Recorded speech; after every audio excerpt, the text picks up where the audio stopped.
તો વડોદરામાં જામ્યો છે વરસાદી માહોલ। વડોદરાના સાવલી અને ડીસરમાં વરસાદ, વડોદરાના અલગ અલગ વિસ્તારોમાં વરસાદ, સયાજીગંજ, ફતેગંજ, દાંડિયા બજારમાં વરસાદી માહોલ જોવા મળી રહ્યો છે। અલકાપુરી, ચાર દરવાજા વિસ્તારમાં પણ વરસાદી માહોલ જામ્યો છે। શહેરના અનેક વિસ્તારોમાં પવન સાથે વરસાદ વરસી રહ્યો છે। સાવલી અને ડીસરના દ્રશ્યો જુઓ કે જ્યાં ધોધમાર વરસાદ વરસી રહ્યો છે।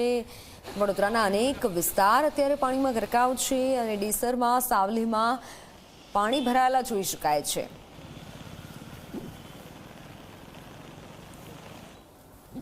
હવામાન વિભાગની આગાહી પ્રમાણે વડોદરા શહેરમાં ધોધમાર વરસાદ વરસી રહ્યો છે। આપ જોઈ શકો છો કે શહેરના અલગ અલગ વિસ્તારમાં ધોધમાર વરસાદના કારણે જે આખું કહી શકાય કે કયા પ્રકારનો માહોલ અત્યારે સર્જાયો છે તમને દેખાઈ રહ્યો છે। જે રીતના અત્યારે સુરસાગર તળાવ પાસે ઊભા છે, ત્યાં તમે જોઈ શકો છો કે સુરસાગર તળાવની વચ્ચોવચ્ચ ભગવાન શિવજીની જે સુવર્ણજડિત જે પ્રતિમા છે તે કઈ રીતના આહલાદક લાગી રહી છે। ખાસ કરીને શહેરના અલગ અલગ વિસ્તાર, દાંડિયા બજાર, સયાજીગંજ, ફતેગંજ, ચાર દરવાજા વિસ્તાર, રાવપુરા સહિત અનેક વિસ્તારોમાં ધોધમાર વરસાદના કારણે જે નીચાણવાળા રોડ રસ્તા છે ત્યાં પાણી ભરાવાની શરૂઆત થઈ ચૂકી છે।